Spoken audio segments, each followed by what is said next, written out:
पृथ्वी ही सौरजगतर एकमात्र एमती ग्रह जो जीवन विद्यमान कै आम सब पृथ्वी पर बसवास तो करुचे किंतु एमती बहुत सारा तथ्य अच्छी जहाँ विषय में जागृत ना मु फैक्टिवेट आ भिडियो में आपको कहवाक जाऊँगी पृथ्वी ग्रह विषय श्रेष्ठ 5टी तथ्य। So let's explore.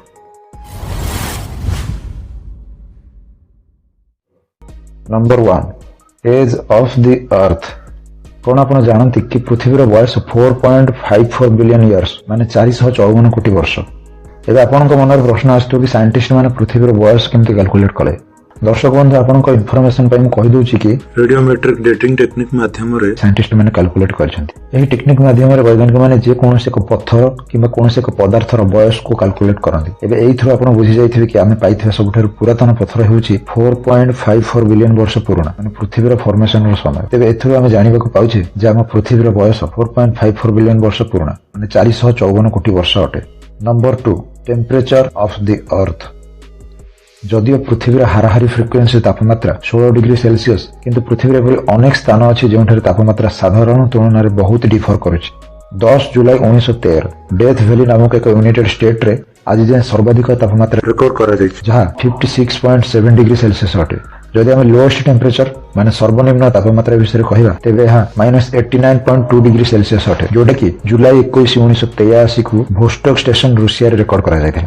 Number 3 the earth was once believed to be the centre of the universe. पूर्व वैज्ञानिक मैंने भावुले पृथ्वी हूँ ब्रह्मांडर केन्द्र एवं समस्त ग्रह और सूर्य पृथ्वी चारिपटे ही घूरी बुलती। यही मॉडल को जियोसेंट्रिक मॉडल कहुए। तापर यह व्यक्ति जनक आसिले निकोलास कार्पोनिक्स। यह व्यक्ति जनक हेलियोमेट्रिक मॉडल को प्रेजेंट कले। अकॉर्डिंग टू दिस मॉडल अनुसार सूर्य पृथ्वी चारिपटे नुहे बर पृथ्वी सूर्य चारिपटे घूरी बुलती। आ एक कथा आम जानू कि जियो मॉडल भूल और हेलियो मॉडल सठिक। Number 4 the rotation of the earth is gradually slowing down. आज्ञा हाँ आप ठीक शुणी जार अर्थ हूँ पृथ्वीर घूर्णन गति धीरे धीरे स्लो होबार लगी। दर्शक बंधु जदि हम पृथ्वी विषय कहवा तेज यार रोटेशन प्रति 100 वर्ष में 70 मिली सेकेंड हार धीमी होबार लगी। किंतु ये प्रश्न उठू कि पृथ्वीर रोटेशन धीरे धीरे धीमी होबार लगी कहीं कारण चंद्र पृथ्वी ठार धीरे धीरे मूव होबार लगी। ऑलमोस्ट 3.78 सेंटीमीटर प्रति वर्ष पाखापाखि दूर को जाऊँगी। पृथ्वीर रोटेशन धीरे धीरे धीमी होबार लगी। दर्शक बंधु पृथ्वी चंद्र ठार जिते अधिक दूरी जीव अर्थर रोटेशन स्पीड से कमी कमी शुणा हुए तो कम लगिपारे किंतु वर्तमान मुझे आपको कहबी कि यह कहीं आश्चर्यजनक अटे। दर्शक बंधु प्राय 454 कोटी वर्ष पूर्वे जिते चंद्र नुआ नुआ थिला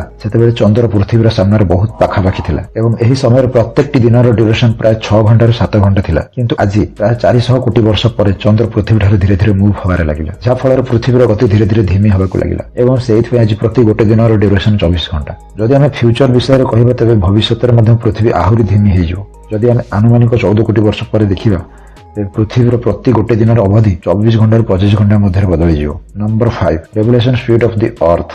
आम समस्त जानू जे पृथ्वी सूर्य चारिपटे घूरी बुलूँ किंतु आप जानते कि यार रेवोल्यूशन स्पीड केते? आज्ञा हाँ यार रेवोल्यूशन स्पीड हूँ 30 किलोमीटर प्रति सेकेंड। जे पर्यंत तुम मोर वीडियो देखला से पर्यंत पृथ्वी 6120 किलोमीटर यात्रा कर सारी। आश्चर्यर कथा हूँ कि पृथ्वी एकुटिया नुहे बर आम मैंने एका सांगे ट्रावेल करुचे। यार अर्थ हूँ आपण प्रति सेकेंड 30 किलोमीटर वेग ट्रावेल कर फिल कर। That's what amazing about earth. Please like this video if you have enjoyed it. ये चैनल टे नुआ नुआ तेणु प्लीज सब्सक्राइब कर दिंतु। यही बटन को क्लिक करी कि तले थिबा बटन को क्लिक करी आगको आहुरी इंटरेस्टिंग वीडियो सब आसबार अच्छे चैनल रे। ये वीडियो बहुत किसी शिखा मिले तेणु प्लीज सब्सक्राइब।